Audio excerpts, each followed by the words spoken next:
न सिर्फ ईरान वो मुल्क था जिसने इसराइल को तमाम इतराफ से जब वो घेरा, एक सर्कल जब उसके गिर्द बनाया, लेकिन ईरान के बाद अब कुछ और मुल्क भी इसी तरह का एक सर्कल जो है वो इसराइल के गिर्द बना रहे हैं, इसराइल को घेर रहे हैं। आप टर्की की मिसाल लीजिए, टर्की की फौजें सीरिया में, टर्की की फौजें जो है वो लेबनान में, टर्की की फौजें जो है वो गजा में डिस्कस हो रही हैं, और टर्की का जो अलायंस है मिस्र के साथ, तो ये तमाम इतराफ से यानी टर्की है इसराइल के गिर्द। लेकिन इसके साथ साथ एक और मुल्क जो है वो अब सामने आ रहा है बड़ा ही अनयूजुअल अंदाज के अंदर, क्योंकि ईरान भी मिडिल ईस्ट का मुल्क है, टर्की का ताल्लुक भी मिडिल ईस्ट से है, लेकिन ये जो मुल्क है इसने भी इसराइल के गिर्द जो है वो घेरा बनाना शुरू कर दिया है। लेकिन इस मुल्क का ताल्लुक जो है वो मिडिल ईस्ट से नहीं है, लेकिन ये ओआईसी वर्ल्ड का one of the most powerful military के हवाले से यानी कंट्री है, one of the most powerful. तो इस मुल्क का नाम है पाकिस्तान। पाकिस्तान जो है वो बड़ा अनयूजुअल अंदाज के अंदर इस वक्त जो इसराइल के नेबरिंग कंट्रीज हैं उनके साथ मिलिट्री अलायंसेस बना रहा है। पहले मिस्र के साथ जो है वो ये टॉक शुरू हुई, और अब जो है वो जॉर्डन के साथ बड़े अनयूजुअल अंदाज के अंदर ये टॉक्स हो रही है, और मिलिट्री अलायंस जो है वो डिस्कस हो रहा है। तो ये तो यानी इसराइल पहले ईरान से लड़ रहा था, और फिर टर्की आ गया, और अब पाकिस्तान जो है यानी इकोनॉमिकली डिस्कशन नहीं हो रही है, मिलिट्री डिस्कशन हो रही है। तो अगर इजिप्ट के साथ मिलिटरीली अलायंसेस आगे बढ़ रहे हैं, अगर जॉर्डन के साथ बात हो रही है, तो किसके खिलाफ लड़ना है भाई? लड़ना किसके खिलाफ है? अगर मिलिटरीली बात आगे बढ़ रही है तो ये तो वो मुल्क है जिनको इसराइल ने जो है वो कंट्रोल किया हुआ है, इनको इसराइल ने जो है वो आप कह लेके एक तरह से कमजोर रखा हुआ है, तो उन्होंने जो है वो लड़ना किसके खिलाफ है? और दूसरा आप जानते हैं कि पाकिस्तान की जो आइडियोलॉजी है रिगार्डिंग इसराइल वो बहुत क्लियर है, और तारीख भी है। और पाकिस्तान वो मुल्क है द ओनली कंट्री जिसने इसराइल के जंगी हथियार गिराए हुए हैं। अरब वॉर्स के अंदर पाकिस्तान ने हिस्सा लिया था, और इसराइल के जंगी हथियार जब पाकिस्तान ने गिराए हुए, और एक खास आइडियोलॉजी पाकिस्तान रखता है। और इसके साथ साथ जो है वो जब पाकिस्तान ने न्यूक्लियर बनाया था तो उस वक्त फलस्तीन में जब वो जश्न मनाया गया था, ठीक है। तो और फिर ये जो देखिए जॉर्डन के साथ, इजिप्ट के साथ पाकिस्तान बात कर रहा है, तो क्या ये सऊदी अरेबिया की मर्जी के बगैर हो रही होगी? डेफिनेटली इसमें सऊदी अरेबिया इन्वॉल्व है, और जो पाकिस्तान और सऊदी अरेबिया का एग्रीमेंट हुआ है इसमें पूरी पॉसिबिलिटी है कि कल को और मुल्क भी इसमें शामिल हो जाए, यानी जॉर्डन हो सकता है, मिस्र हो सकता है, बाकी मालिक हो सकते हैं। तो ये बात आगे बढ़ रही है। और अगर पाकिस्तान वहां पर है तो क्या चाइना वहां पर नहीं है? यानी पाकिस्तान का वहां पर होना समझ ले कि चाइना भी उसमें जो पूरी तरह से इन्वॉल्व है। तो ये एक बड़ी अनयूजुअल डेवलपमेंट है, और इसराइल को ये पसंद नहीं है। जब ये ईरान जंग हो रही थी तो इसराइल के जो हाई ऑफिशियल्स हैं वो खुलकर ये कहना शुरू हो गए थे कि ईरान के बाद जो बारी है वो पाकिस्तान की। खुलकर जब उनके अभी भी स्टेटमेंट जब रिकॉर्ड पड़ी होंगी, तो पाकिस्तान को वो हमेशा उनके निशाने पर था, और अब जो है वो जाहिर है कि उनको ये बात जो है वो पसंद नहीं है। अच्छा, इजराइल एक और जंग की तैयारी कर रहा है, और ये जंग है लेबनान के खिलाफ। वो लेबनान जिसके खिलाफ जंग जो है वो इफेक्टिवली कभी खत्म हुई भी नहीं है। जो लास्ट ईयर सीज फायर हुआ है इफेक्टिवली तो वो कभी इंप्लीमेंट हो ही नहीं सका है। तो हजारों वायलेशन जब इजराइल ने की है, तो उस सूरत हाल से back to full scale aggression, full scale war, उसकी तरफ जब सूरत हाल दोबारा जाने लगी है। और वजह यह है कि इजराइल को एक और जंग चाहिए, नेतन्याहू को जब एक और जंग चाहिए, तो वहां से काफी ज्यादा इस वक्त डेंजरस खबरें जब सामने आ रही हैं। और आज जो यूएस एनवॉय है वो लेबनान पहुंचे हुए हैं, और आप कह लें कि अल्टीमेटम देने लेबनीज गवर्नमेंट को वो गए हैं। और दूसरी तरफ सीरिया में बड़ी अहम डेवलपमेंट्स हो रही हैं। सीरिया में इसराइल ने सदरन सीरिया में जब एस्केलेशन शुरू कर दी है, उनकी फौज ने आगे बढ़ रही है वो, और अजीबोगरीब काम कर रही है वो। वहां पर अपनी तरफ से चेक पॉइंट्स उन्होंने लगाना शुरू कर दी है, और शाम के जो लोग हैं उनको वहां से जब वो उनकी चेकिंग कर रहे हैं, जैसे वो कोई शाम की फौज है, या शाम की पुलिस है, या शाम की लॉ एनफोर्समेंट एजेंसीज है, इस तरह से उन्होंने चेक पॉइंट्स लगाना जब वहां पर शुरू कर दिए हैं। सदरन सीरिया में ये हो रहा है। तो नॉर्थ जो सीरिया है वहां पर क्या हो रहा है? नॉर्थ सीरिया में जहां पर अमेरिका की बेसेस हैं, वहां पर अमेरिका ने मजीद उनके प्लेन्स उतर रहे हैं, री-इन्फोर्समेंट हो रही है, मजीद इक्विपमेंट्स, असलहा, मिलिट्री एसेट जो है वो सीरिया में वहां पर ट्रांसफर किए जा रहे हैं। और ये क्यों किए जा रहे हैं? क्योंकि इजराइल के इंटरेस्ट में नहीं है कि सीरिया स्टेबलाइज हो, और दूसरा जब से अल शरा जो है वो मॉस्को गए हैं और प्यूटन के साथ ये बात की है कि उनकी बेसिस भी यहां पर मौजूद रहेंगी, बल्कि वो इजराइल के खिलाफ डिटर करने में शाम की मदद करें और अपनी फौजें डिप्लॉय करें। तो उसके बाद से शाम जहां से अमेरिका ने अपनी फौजें निकालना शुरू कर दी थी, अब दोबारा से वहां पर जो वो रीइंफोर्समेंट कर रहे हैं। और इसी दरमियान एक और काम हुआ है, और वो काम यह हुआ है कि पहली बार इजराइल जो है उसने आर्म्स कंपनी, असलहा साज कंपनी की जो पहली ब्रांच है वो एक मिडिल ईस्ट मुल्क के अंदर खोली है, और उस मुल्क का नाम है यूएई। यूएई के अंदर, अच्छा ये पहली है, जब से नॉर्मलाइजेशन हुई है तब से ये पहली ब्रांच है असलहा साज कंपनी की जो इजराइल ने यूएई के अंदर जब वो खोली है। तो इस पर अब ज़ाहिर काफ़ी सवाल उठ रहे हैं, क्योंकि अभी देखें ना, गजा में सीज फायर जब वो मुकम्मल तरीके से इन्फोर्स हुआ है, वहाँ पर यू नो के थाउजेंड्स ऑफ बॉडीज़ हैं, फिर वायलेशंस हो रही हैं, एड उस तरह से नहीं जा रही, फिर लेबनान जंग की तैयारी है, फिर सीरिया में जो कुछ हो रहा है। तो इस सारे सिनेरियो में इस वक्त इस टाइमिंग इंपॉर्टेंट होती है ना। इस वक्त असलहा साज कंपनी, जब दुनिया में बायकॉट्स हो रहे हैं, जब स्पेन जैसा मुल्क जो है उसने बायकॉट किया हुआ है, और बहुत सारे मुल्क बायकॉट जिन्होंने किया हुआ है, वो इजराइल से असलहा खरीदते थे, उन्होंने बायकॉट किया हुआ है। तो ये काफ़ी इस पर सवाल उठ रहे हैं, लेकिन ये दोनों मुल्क जो है वो काफ़ी करीब है एक दूसरे के। और ये अफ्रीका में भी दोनों इन्वॉल्व हैं, सूडान में, सोमालिया में, आगे पीछे डिफरेंट आपको पता है जंगें जारी हैं, तो वहां पर भी इनका काफी क्लोज कोऑर्डिनेशन जो है। तो इसे आप अंदाजा लगा सकते हैं कि अभी रीजन में पूरी तरह से सूरत हाल स्टेबल नहीं है। गजा में दोबारा फुल स्केल जारियत हो सकती है, लेबनान की सूरत तो, लेकिन वो अपने जो उनकी पॉलिसी है उसको आगे बढ़ा रहे हैं। उधर अमेरिका जो है वो बहुत ओपनली प्रेसिडेंट मडोरो को थ्रेट कर रहा है, और अभी जो ताज़ा तरीन अमेरिका की स्टेटमेंट आई है, उन्होंने कहा है कि प्रेसिडेंट मडोरो के दिन गिने जा चुके हैं और उनके लिए बेहतर यह है कि वो रशिया और चाइना के लिए यहां से निकल जाएं, तो बस टाइम बहुत थोड़ा है। तो इस तरह के बयान उनकी जानब से आ रहे हैं। तो वेनेजुएला के साथ जंग क्यों नागुज़ीर हो गई है? क्योंकि उनको रिसोर्सेज चाहिए। तो देखते हैं कि मामला की सब जाएंगे। गजा की हेडलाइंस अगर मैं आपके सामने रखूं, बॉम्बिंग इस वक्त हो रही है, शेलिंग हो रही है, एड रिस्ट्रिक्शन जब उसी तरह से जारी है, जेनोसाइड जब वो उसी तरह से इफेक्टिवली इस वक्त हो रही है। हालांकि अगर आप देखें तो अमेरिका ने यह स्टेटमेंट जारी की है कि उनके ड्रोन्स पिछले 4-5 दिनों से फ्लाई करना शुरू हो गए गजा में, सीज फायर को मॉनिटर करने के लिए, लेकिन उस सब के बावजूद यह सारा कुछ जारी है और एक भी क्लॉज को सही अंदाज में रीजन और बाकी मुल्क और गारंटर जो है वो इसको इंप्लीमेंट नहीं करवा सके हैं। So Israeli drones and shelling triggering deep trauma in Gaza despite truce. ये अल जजीरा की रिपोर्ट देखिए, Israel still maintaining a famine policy in Gaza. ये बहुत ही डेंजरस बात है, और मैंने आपको बताया कि पहले ये सारा कुछ हो रहा था तो दुनिया इसको जेनोसाइड कह रही थी, अब ये सारा कुछ उसी तरह से जारी है और दुनिया इसको सीज फायर कह रही है। तो अल जजीरा ने आज रिपोर्ट किया है कि जो फैमिन की पॉलिसी थी इजराइल की वो उसी तरह से जारी है, और इंटरनेशनल कम्युनिटी और रीजन जो है वो फेल हो चुका है इजराइल को अकाउंटेबल ठहराने में for ignoring it's obligations under the cease fire agreement, और एड को फैसिलिटेट करने में गजा में इसमें इंटरनेशनल कम्युनिटी, गारंटर्स, रीजन ये सारे नाकाम हो चुके हैं। तमाम जो कंडीशंस थी सीज फायर की वो तमाम की तमाम जब इजराइल की जानिब से वायलेट की गई है। कोई भी ऐसी एक भी कंडीशन नहीं है जो उन्होंने मुकम्मल तौर पर अमल दरामद किया हो। बॉम्बिंग वो कर रहे हैं, एड वो नहीं आने दे रहे हैं। जो देखें, एक अनरिस्ट्रिक्टेड एड आएगी तो स्टार्वेशन नीचे जाएगी ना, तो स्टार्वेशन तो वहीं की वहीं है, एड तो वो नहीं आने दे रहे, बस बराए नाम जो है वो आने दे रहे हैं। 600 ट्रक्स तय हुए थे और अभी टोटल जो है वो कोई इन 18 दिनों के अंदर शायद ही कोई 1000 या 1100-1200 टोटल ट्रक्स जब वो एंटर हुए हैं। हालांकि डेली जब वो 600 जब तय किए गए थे तो वो नहीं आने दे, और 600 भी थोड़े हैं, जिस लेवल की स्टार्वेशन है वो 600 भी थोड़े हैं, इसलिए एड को कभी भी मुआहिदों का हिस्सा नहीं बनाया जाता। तो मुझे बताइए कि इजराइल क्यों ये स्टार्वेशन की पॉलिसी जब वो मेंटेन रखे हुए, तो उनका बुनियादी माइंडसेट, बुनियादी मकासद वो तो वहीं के वहीं है। अल जजीरा लिख रहा है, where is the aid that Palestinians were promised. मैंने आपको बताया कि एक बहुत ही डीप बिट्रेयल जो है वो फलस्तीनियों के साथ हो रहा है। अल जजीरा ये लिख रहा है कि कहां है वो एड जो फलस्तीनियों को प्रॉमिस की गई थी। Where is the safety that were promised, वो सेफ्टी के बॉम्बिंग नहीं होगी वो किधर है, वो गारंटी किधर है। The shelter and the medical aid, खैमे, दवाइयां, वो किधर है।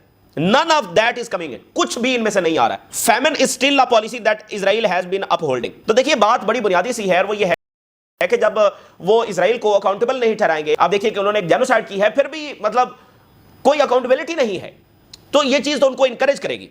तो बहुत ही खतरनाक बात है कि भूख से अभी भी फलस्तीनियों की वही हालत है, और क्या बदतरीन हालत होगी जब इंटरनेशनल मीडिया अंदर जाएगा तो हमारे सामने असल हकायक जब वो आएंगे। और फिर आप वेस्ट बैंक के अंदर देखिए, 3 Palestinian killed in Israeli red in the West Bank, वहां पर इजरायली फौज और इजरायली सेटलर जब वो बहुत ज्यादा जुल्म इस वक्त ढा रहे हैं। तो ये देखिए, ये सारी जो है वो इजराइल एक ग्राउंड वर्क कर रहा है एक फुल स्केल एग्रेशन के लिए, ठीक है ना, दोबारा उसी 10 अक्टूबर से पहले वाली सूरत हाल की तरफ ले जाने के लिए ग्राउंड वर्क कर रहा है। वो अगर एड अंदर जाने देगा फुली उस अंदाज में, तो फिर फलस्तीनियों को रिलीफ मिलेगा। वो फलस्तीनियों को रिलीफ नहीं देना चाहता, बल्कि जब वो दोबारा उसी फुल स्केल एग्रेशन की तरफ जब लेकर जा रहा है। और देखिए यहां पर एक और बड़ी जो डेंजरस चीज है वो ये है कि जो अवामी दबाव था दुनिया में, उसको डिफ्यूज करने का ये एक बहुत, दुनिया की अटेंशन डाइवर्ट करने का ये उसमें ये एक मंसूबा भी शामिल था कि दुनिया का जो प्रेशर है, दुनिया की अटेंशन डाइवर्ट हो गया, भाई सीज फायर हो गया, अमन हो गया। देखिए ट्रंप आया, वर्ल्ड लीडर्स आए, पीस 2025, 3000 साल के बाद जब वो अमन हो गया, तो ये सारी एग्जैजरेशन है ना। किस लिए है कि भाई सब कहेंगे अच्छा जी ठीक हो गया, सब मामला ठीक हो गया, तो ठीक नहीं हुआ। ग्लोबल बायकॉट्स जब इजराइल के खिलाफ बहरहाल बढ़ रहे हैं, the rise of global boycotts against Israel genocide in Gaza. इसी दरमियान नाज़रीन, इजराइल और यूएई के हवाले से खबर सामने आ रही है, Israeli military tech company to open first branch in UAE, पहली ब्रांच सिंस नॉर्मलाइजेशन। ये एक बड़ी इंपॉर्टेंट बात है। और देखिए वो ये कहते हैं कि जो गल्फ की सिक्योरिटी है वो इंटरकनेक्टेड है, ठीक है ना। तो फिर कतर के ऊपर हमला हुआ तो कतर ये चाहता था कि यूएई जो है वो इजरायली एम्बेसडर को निकाले, तो यूएई ने जब वो ज़ाहिर नहीं निकाला और एक स्टेटमेंट जरूर जारी की, लेकिन इजरायली एम्बेसडर को जब नहीं निकाला। और अब उन्होंने एक इजरायली आर्म्स कंपनी, असलह साज कंपनी भी वहां पर अलाउ कर दी है।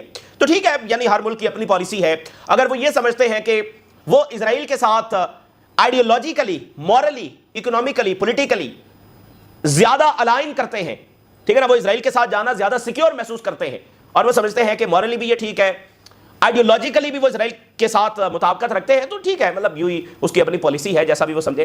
लेकिन बहरहाल इसमें दो चीजें जरूर है, एक ये कि ये यहां पर जो अलायंस है वो एक तो ईरान के खिलाफ है, ठीक है ना, ये ईरान के खिलाफ है। दूसरा, हेरेड्स ही का आर्टिकल हमने आपके सामने रखा था कि जब जब भी मिडिल ईस्ट के ममालिक इजराइल के साथ फलस्तीन को माइनस करते हुए कोई भी मुआहिदा करते हैं तो उसका खमियाजा फलस्तीनियों को भुगतना पड़ता है, क्योंकि इजराइल फिर वहां पर और ज्यादा ब्रूटल अंदाज में जब वो अटैक्स करता है कि भाई बुनियादी है कि मिडिल ईस्ट के मुल्क जब हमारे साथ खड़े हैं तो फिर मसला क्या है, फिर हम फलस्तीनियों के साथ जो मर्जी करें। तो अब जो उन्होंने जेनोसाइड कर दी है, इसके बावजूद अगर उनके साथ इसी नॉर्मल अंदाज में चला जाता है और कोई कंडीशन नहीं रखी जाती, किसी को अकाउंटेबल नहीं ठहराया जाता, तो फिर ये होगा कि उनके क्राइम्स जो है वो इसी तरह से जो जारी रहेंगे अनटिल एंड अनलेस जो एक बड़ी तब्दीली आए और एक एंटिटी जो है वो कोलैप्स हो जाए। टर्की के लिए आज जो बड़ा दिन है और टर्की जो है वो तेजी के साथ इस रीजन का बैलेंस ऑफ पावर इजराइल के तनाजुर में बदल रहा है। पहले एयर डिफेंस, फिर आपने देखा कि उनकी फाइटर जेट्स की डील हुई है एयर सुपीरियरिटी को मेंटेन करने के लिए। जमीनी फौज तो वैसे भी उखाड़ के रख देगी इजराइल को, और जो उनके मिसाइल्स हैं वो बहुत पावरफुल है।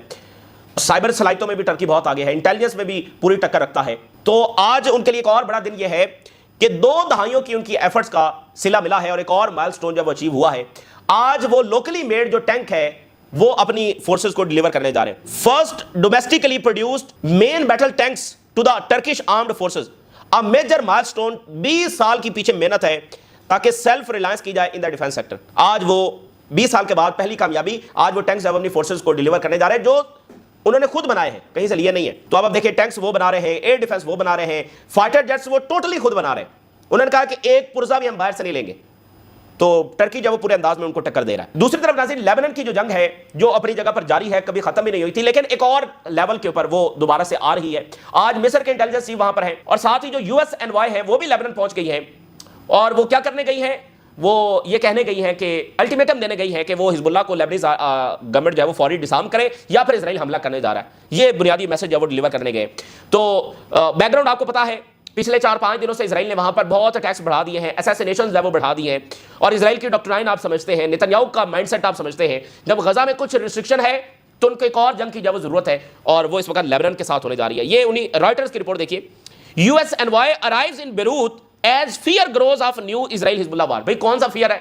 एक जंग है जो इंजीनियर की जा रही है, इंजीनियर्ड वॉर है। ऐसा नहीं कि लेबनान या हिजबुल्लाह कुछ कर रहे हैं, इजराइल है जो एक खुली बदमाशी कर रहा है लेबनान के ऊपर। एक बार फिर वो हमला करने जा रहे हैं। देखिए, हिजबुल्लाह के वेपन्स डिफेंसिव वेपन्स हैं, वो जब लेबनान पर हमला होता है तब वो इस्तेमाल होते हैं, और कई दहाइयों से उन्होंने ये साबित किया है कि वो कितने रिस्पॉन्सिबल हैं, और ये लेबनान के लिए वेपन्स जब एसेट हैं। तो जब लेबनान अमेरिका को ये कहता है कि भाई इजराइल वायलेशन कर रहा है, तो अमेरिका कहता है कि लेबनान जाने और तुम जानो, इजराइल जाने और तुम जानो। लेबनान को जवाब आता है, लेकिन यहां पर वो अचानक दरमियान में आ जाते हैं कि नहीं, हिजबुल्लाह को डिसार्म करो। मतलब आप देखें ना, जब उनको कहा जाता है कि भाई आप इजराइल को रोके, तो वो कहते हैं इजराइल जाने और तुम जानो। तो हिजबुल्लाह के मामले, और भाई हिजबुल्लाह क्यों डिसार्म हो? तो ये एक ज़ाहिर है कि एक इंपीरियलिस्ट प्रोजेक्ट है इजराइल की हेजेमनी को एस्टैब्लिश करने के लिए। तो for talks on disarming Hezbollah, Israel is preparing to start its air campaign. Israel हमला करने जा रहा है। Days of intensifying Israeli strikes already हम देख रहे हैं, जिसमें दर्जनों लेबनीज जो है वो शहीद हो चुके हैं। और जो यूएस एनवॉय टॉम बैरक है, उसकी पिछले वीक हमने स्टेटमेंट आपके सामने रखी थी, जिसने ये कहा था कि एक लेबनान की जंग नागुज़ीर है अगर हिजबुल्लाह डिसार्म ना हुई। हिजबुल्लाह फेस रीन्यूड वॉर, एक और जंग होने जा रही है if Lebanon does not fully disarm the group which Hezbollah has rejected. तो हिजबुल्लाह कहते हैं कि ये लेबनीज गवर्नमेंट को फैसला करना है, हिजबुल्लाह तो कभी डिसार्म नहीं होगी। ये एक डिजास्टर्स फैसला है, भाई वो डिसार्म क्यों हो? डिफेंसिव वेपन्स हैं, और इजराइल जो एक ऑक्यूपेशन है, अनरिस्ट्रिक्टेड एक पावर है, उसके सामने वो डिसार्म क्यों हो? So US administration is offering Lebanon with 2 possibilities. Ultimatum है, 2 ही रास्ते हैं। एक ये है कि फौरी हिजबुल्लाह को डिसार्म करो, या फिर तुम्हारे ऊपर नेतन्याहू को जब छोड़ दिया जाएगा। यानी उन्होंने जैसे कि यहां पर एक पागल डॉग रखा हुआ है, तो बस उसको वो खोल देते हैं। और Lebanon in the hand of Netanyahu to do what he wants, या फिर हम नेतन्याहू को छोड़ देंगे, जो वो करना चाहता है वो करेगा। 400 लेबनीज शहीद हुए हैं जब से सीजफायर हुआ है। 4500 वायलेशंस हुई है। इसका मतलब यह है कि 4500 स्ट्राइक्स हुई हैं अक्टूबर 2024 से अक्टूबर 2025 तक। फ्रॉम द डे 1 वो लोगों को मार रहे हैं। लेकिन अमेरिका का क्या रोल है? अब देखें, 400 लेबनीज 365 दिनों में, यानी हर रोज एक लेबनीज है वो शहीद हुआ है। तो इसमें अमेरिका का कोई किरदार नहीं है इजराइल को रोकने में। लेकिन हिजबुल्लाह तो, अच्छा, इजरायली मीडिया क्या कह रहा है? इजरायली आर्मी कहती है कि हिजबुल्लाह ने अभी रिसेंटली सैकड़ों हंड्रेड्स ऑफ रॉकेट्स जो है वो सीरिया से स्मगल किए हैं। तो सीरिया में क्या हो रहा है? सीरिया में इजरायली फोर्सेज जो है वो ऑन द दमास्कस क्विंत्रा रोड जो है, यानी क्विंत्रा से दमिश्क जाता हुआ जो रोड है, वहां पर वो चेक पॉइंट्स लगा रहे हैं। उनकी फौज आगे बढ़ रही है, और वहां पर जब वो शाम के लोगों को उन्होंने चेक करना शुरू कर दिया, जैसे वेस्ट बैंक में उनकी चेक पॉइंट्स है, तो वहां पर मतलब खुलेआम वो वहां पर घूम रहे हैं। और US cargo plane lands in Syria base as Israeli occupied forces escalate Quneitra bridges. उधर से साउथ में इजरायली फौज आगे बढ़ रही है, नॉर्थ में जो है अमेरिकन फौजें जो है वो उनके इक्विपमेंट्स है वो मजीद अपनी बेसिस पर जब डिप्लॉय कर रहे हैं। तो सूरत हाल कुछ अच्छी नहीं है। वेनेजुएला के हवाले से देखिए, अमेरिकन ऑफिशियल्स ये कह रहे हैं समथिंग विल हैपन सून, बहुत जल्द कुछ ना कुछ होने जा रहा है, समथिंग इंटरनल और एक्सटर्नल वेनेजुएला के ऊपर। और उन्होंने कहा कि मडोरो जो है वो चाइना या रशिया निकल जाए क्योंकि उसके दिन जो है वो गिने जा चुके हैं। Something has to happen internal और एक्सटर्नल, ठीक है। और फुल स्केल इन्वेजन जो है उसके चांसेस कम है, लेकिन हो सकती है, लेकिन वो आखिरी ऑप्शन है। तो इस तरह की। और फिर उन्होंने कहा कि क्यूबा की भी बारी आने वाली है, वेनेजुएला के बाद क्यूबा की भी बारी आने वाली है। It will be the end for Cuba. तो नाज़रीन 5 से 6 दहाइयां हो चुकी हैं क्यूबा पर सैंक्शंस की, और वो क्यूबा को ढेर नहीं कर सके, और एक जंग भी क्यूबा के साथ कर चुके हैं। अब वो एक और जंग की धमकी जब वो क्यूबा को दे रहे हैं। और वेनेजुएला ने जो नेबरिंग आइलैंड कंट्री है जहां पर अमेरिकन फौजें आ गई हैं, उनके साथ जो गैस सप्लाई मुआहिदा था वो कैंसिल कर दिया। तो ये जनाब इस वक्त की सूरत हाल है जो आपके साथ शेयर किया। आपने राज जरूर आगाह करें। इजाज़त दीजिए, अल्लाह हाफ़िज़।